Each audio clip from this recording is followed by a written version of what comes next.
जल्द ही आप सब देख पाएंगे एक टेलीप्ले, और इसका नाम है गुनाहगार। और अभिनय की दुनिया के 3 गुनाहगार इस वक्त मेरे साथ मौजूद हैं, जो खुद अपना परिचय देंगे। हालांकि परिचय के मोहताज नहीं है तीनों, आप सभी इन्हें जानते हैं, लेकिन फिर भी। सुमित व्यास।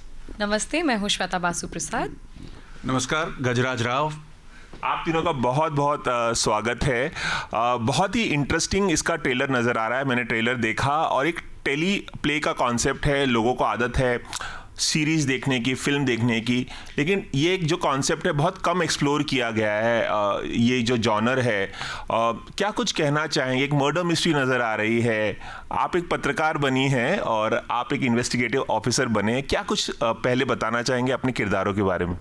किरदारों के पहले मैं बताने से पहले मैं इसके बारे में बताना चाहूँगा, टेलीप्ले के बारे में। ये जी थिएटर की तरफ से एक बड़ा अच्छा इनिशिएटिव उन्होंने लिया है। पिछले कुछ सालों से वो लगातार कई सारे नाटक हैं जिनको टेलीवाइज करके प्लेटफॉर्म्स पे अवेलेबल करवा रहे हैं। बहुत सारी ऐसी जनता होती है जो नाटक देखना चाहती हैं, या तो वहाँ तक पहुँच नहीं पाती, उन्हें पता नहीं लग पाता नाटक कैसे होते हैं, और कुछ ऐसी जनता है जिन्हें पता ही नहीं है कि थिएटर की दुनिया क्या है, कैसी है। तो उन तक नाटकों को पहुँचाना ये अपने आप में इतना बढ़िया इनिशिएटिव है। और आज गजराज जी भी कह रहे थे कि अगर इसके ज़रिए अगर हम उसमें से 10% भी ऑडियंस थिएटर तक ला पाएँ, लाइव नाटक जहाँ होते हैं वो अगर वहाँ तक आ पाएँ, देख पाएँ और इससे प्रभावित हो पाएँ, तो बहुत बड़ी विक्ट्री होगी हमारे लिए।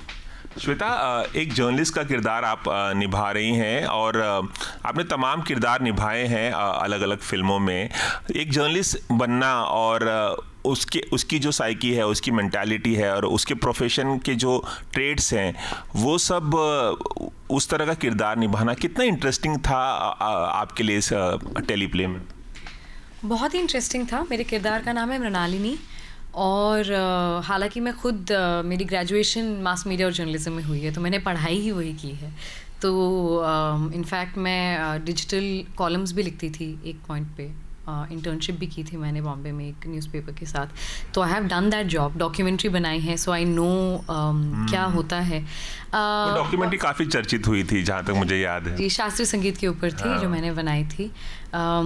तो because I have studied it, I already know what it is. But basic तो ट्रेड्स यही होते हैं कि आप सच को सामने लेकर आएँ। एटलीस्ट अगर हम किरदार की बात करें तो मृणालिनी का मकसद यही है कि वो she is very proud of what she does, you know, she takes pride in it, and she is उसके मॉरल्स हैं, और वो सच को किसी भी हाल में सबके सामने लेकर आना चाहती है, एम्बिशियस है, एंड वो उसी जो अपने प्रिंसिपल्स हैं उसी के अंदर उलझ जाती है इस कहानी में, गुनहगार में।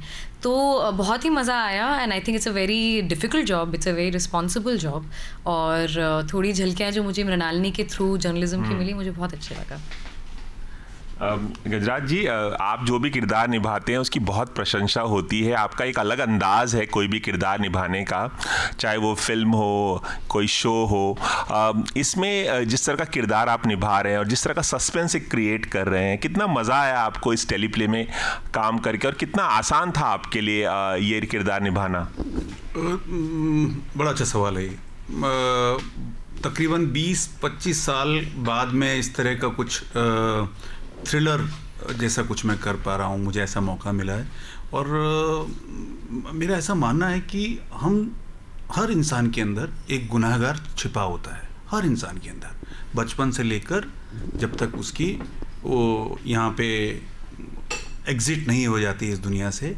गुनाह करना चाहता है, अनजाने में गुनाह कर लेता है, या कानून के डर से गुनाह नहीं करता है। और छोटे बड़े गुनाह भी होते हैं, जैसे आपने रेड लाइट क्रॉस कर ली, वो गुनाह है क्योंकि किसी ने रोका नहीं। पटरी पार करना, या ज़ाती ज़िंदगी में भी कुछ ऐसा रिश्तों में कर देना।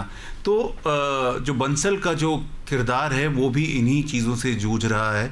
और मुझे लगता है कि उसकी बहुत सारी लेयर्स हैं, बहुत सारे उसका पास्ट है उसके पीछे पड़ा हुआ है, उसका जो प्रेजेंट जो है वो उसके पीछे पड़ा हुआ, और मृणालिनी और ओम के साथ उसकी गुत्थम गुत्था है उसके पास्ट की और उसके वर्तमान की। तो मुझे लगता है कि मेरे लिए ये जो भी पार्ट्स मैंने पिछले 4-5 साल में किए, उससे ये थोड़ा मुश्किल था। थोड़ा मुश्किल था ये, क्योंकि आप एक मोड में होते हैं, आप एक तरह के काम कर रहे होते हैं, तो उसके अंदर आपको उससे निकल कर, क्योंकि जब आप ह्यूमर कर रहे हैं तो उसके अंदर आपके पास बहुत सारी सुविधाएं होती हैं, संवाद इस तरह के चुटीले होते हैं कि सामने वाला दर्शकों के लिए मनोरंजन पैदा कर सके। इस किरदार के पास मनोरंजन देने वाला शूटिंग के लिहाज से ऐसा कुछ नहीं था। ओवरऑल बनने के बाद मुझे पूरी उम्मीद है कि हम तीनों जो मैं और मेरे सहयोगी कलाकारों ने जितनी मेहनत की है, तो मुझे लग रहा है कि दर्शकों का मनोरंजन होगा, ह्यूमर के तौर पे नहीं, लेकिन जो एक क्राइम की दुनिया है, जराइम पेशा जो लोग होते हैं, या मतलब जो हम लोग गुनाह की दुनिया से आसपास मंडराते हुए निकल जाते हैं या कई बार फंस जाते हैं, ये उसकी कहानी है। तो ऑडियंस को उस लिहाज से बड़ा मज़ा आने वाला है, और मुझे करते हुए ठीक लगा, मुझे अच्छा लगा, मुझे ये मेहनत हुई इसके अंदर। लेकिन जो हमारे निर्देशक हैं आकर्ष खुराना, तो वो क्योंकि वो स्टेज भी करते हैं और साथ में सिनेमा भी करते हैं और OTT भी करते हैं, तो वो हाइब्रिड है, वो दोनों तरह की टेक्निक से परिचित हैं। ऐसा नहीं है कि उन्होंने थिएटर छोड़ दिया और सिनेमा कर रहे हैं, या सिनेमा में फेल हो गए इसलिए थिएटर कर रहे हैं। दोनों चीज़ें उनकी साथ में हैं, तो उनकी जो समझ है दोनों मीडियम्स को लेकर बड़ी अच्छी है, तो उससे हमें बड़ा सहयोग मिला। And it's a very human story. मतलब आप तीनों किरदार को जब देखेंगे वो एक ग्रे एरिया में है, और आप किसी को भी ऐसा नहीं है कि आप उसको सही या गलत बोल सकते हैं।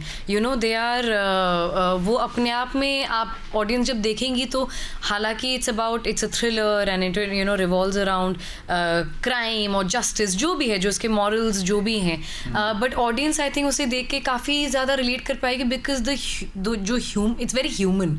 जो इमोशंस हैं, जो तीनों किरदार के जो लेयरिंग है, इट्स वेरी मल्टी लेयर्ड, क्योंकि एक दूसरे तीसरे टाइमलाइंस पे भी हम थोड़ा जंप करते हैं, पिछली बातें करते हैं, पुरानी बातें करते हैं।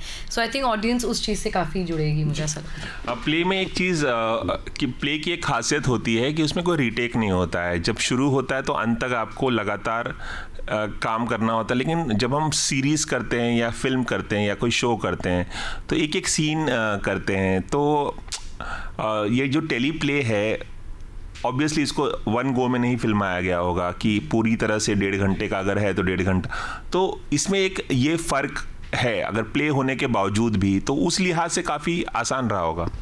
हाँ, आसान से ज़्यादा उस लिहाज से मज़ेदार रहा, क्योंकि हमने लंबे लंबे टेक्स किए। एक सीन अगर शुरू किया है तो वो करीब करीब हर बारी हमने पूरा सीन एक साथ किया है,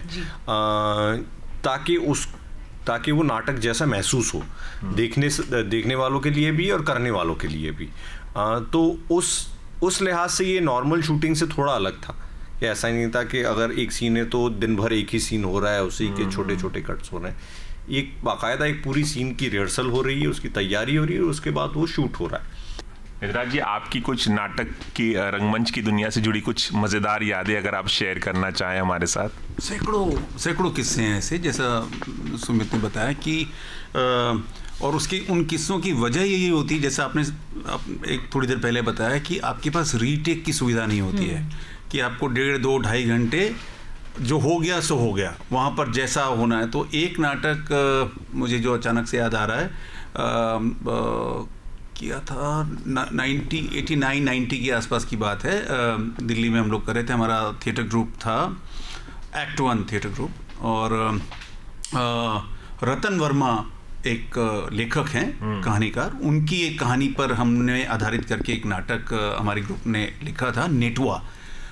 बिहार में लौंडा नाच होता है। हाँ। लड़का जो है वो महिलाओं के कपड़े पहनकर नाचता है, और मनोज वाजपेयी वो उस नाटक में वो नेटुआ का रोल कर रहे थे, और वो बहुत मेहनत की, 3 महीने डांस सीखा उन्होंने, और गजब, मतलब वो दिल्ली स्टेज के सबसे अच्छे नाटकों में से माना जाता है उसको अब तक। तो उसमें गांव का परिवेश था, और मैं जो गांव वाले होते हैं 4-5, उनमें से मेरा भी पात्र था, और उसमें 3-4 ऐसे इवेंट होते हैं जहाँ पर गाना हो रहा है, गाने के लिए, नाचने के लिए उस नेटुआ को बुलाया गया है। तो श्रीराम सेंटर में हम लोग बेसमेंट में कर रहे थे प्ले, और अचानक से लाइट चली गई, रोशनी मतलब बिजली चली गई उसके अंदर। और अब उसके अंदर अब वो ब्रेक हो गया, अब वो 200-150-200 लोग बैठे हुए हैं, या तो है कि वो लोग चले जाएं कि अब ये, और दिल्ली में, मुंबई में हम लोग रियलाइज़ नहीं करते हैं कि लाइट जाना क्या होता है। बाकी शहरों में अब पता नहीं दिल्ली में क्या सिचुएशन है, लेकिन एक ज़माने में जब मैं दिल्ली में था तो लाइट जाना अमूमन आम बात मानी जाती थी कि मतलब गई है तो 1-2 घंटे 3 घंटे बाद आएगी। अब तो अब सब है ना, पिन ड्रॉप साइलेंस, ऑडियंस कुछ 2-3 लोग उठ के जा रहे हैं, अच्छा लेट्स गो, ऐसे सबके अपने होता ना। तो फिर अचानक से मुझे, क्योंकि इस तरह का हमारा माहौल था काम करने का कि इम्प्रोवाइजेशन हम लोग कर लेते थे, तो मुझे कुछ सूझा और मैंने कहा अरे भैया क्या हो गया, लाइट चला गया है, मोमबत्ती लाओ जरा। तो मालूम चला कि वो पीछे जो लाइट रूम से मोमबत्ती आ गई, एक जना दौड़ के बंगाली मार्केट चला गया, वहाँ से 2 दर्जन मोमबत्ती ले आया, और उस बीच में वो मोमबत्ती आगे की रो में जितने लोग बैठे थे उनको एक एक करके पकड़ाई गई, और ऑडियंस इतना साथ थी, इतना चमत्कृत थी उस नाटक के साथ और मनोज वाजपेयी की भूमिका के साथ कि वो मोमबत्ती ऑडियंस लेके बैठी हुई है, और उसमें अब जो अकबका गए थे सारे लोग, नाच शुरू किया जाए, चलो, और नाच शुरू हो गया। क्या बात है, वाह। 15-20 मिनट नाटक जो है उस मोमबत्ती में चला, और फिर लाइट आ गई, हाँ चलो लाइट आ गया, मोमबत्ती बुझा दिया जाए। तो वो एक हाँ, तो ये एक पार्टिसिपेशन बड़ी यादगार है, क्योंकि नाटक मतलब इतनी मेहनत से आपने प्ले करते हैं, और आधे प्ले में आप रुक जाए तो फिर मनोबल टूटता है। दर्शकों ने टिकट के पैसे दिए हैं, उनका उस प्ले में आपकी क्या भूमिका थी? मैं जो गांव वाला बना था, एक जमींदार का एक भूमिका थी, जो 4-5 लोग हैं जो इस नेटवर्क को सताते हैं, उसको प्रताड़ित करते हैं, तो उनमें मेरा पार्ट था उसका। डिजिटल से आपकी पहचान बनी है, बहुत ही पॉपुलर शोज़ आपने किए हैं, घर घर जाने जाते हैं आप। मैं जानना चाहूँगा कोई आगे प्रोजेक्ट आपका डिजिटल पे जो आने वाला हो, उसके बारे में कुछ बताएं हमारे दर्शकों को। कौन कौन से प्रोजेक्ट कर रहे हैं आप? एक तो अभी कल ही हमने उसका पोस्टर रिलीज़ हुआ है, आर्या पार नाम से शो है एक, वो आ रहा है, वो रिलीज़ पर है। और एक आधे शोज़ है जो आने वाले हैं। ट्रिपलिंग है हमारा एक शो बड़ा पॉपुलर, उसका एक नया सीजन आ रहा है। हाँ, तो वो कब तक आएगा और कौन नए होंगे किरदार, कुछ बताएंगे? यार ये इतना अभी हम बता नहीं रहे हैं। अच्छा। पर और कब तक आएगा का इंतजार मैं खुद कर रहा हूँ, मैंने देखा है। क्योंकि मैं तो एक्टिंग करके लिख के दे चुका हूँ, अब उन्होंने बाकी चीज़ें करनी है, रिलीज़ करना है, बट इस साल ही होगा मेरे ख्याल में आने वाली। शूटिंग हो चुकी है? जी जी जी, शूटिंग हो गई उसकी। चलिए, हमें बेसब्री से इंतज़ार रहेगा। तो ये थे हमारे साथ सुमित व्यास, श्वेता बसु प्रसाद और गजराज राउत। आप तीनों का बहुत बहुत शुक्रिया, बहुत मज़ा आया मुझे आप तीनों से बात करके, और हम उम्मीद करेंगे कि जो नाटक के प्रति लोगों का रुझान है वो और बड़े लोग गुनाहगार देखें, और रंगमंच के प्रति और उनका रुझान इसी तरह से बढ़ता रहे। बहुत बहुत शुक्रिया। Thank you so much. Thank you. Cameraman Anil Pawar के साथ रवि जैन, एबीपी न्यूज़ मुंबई।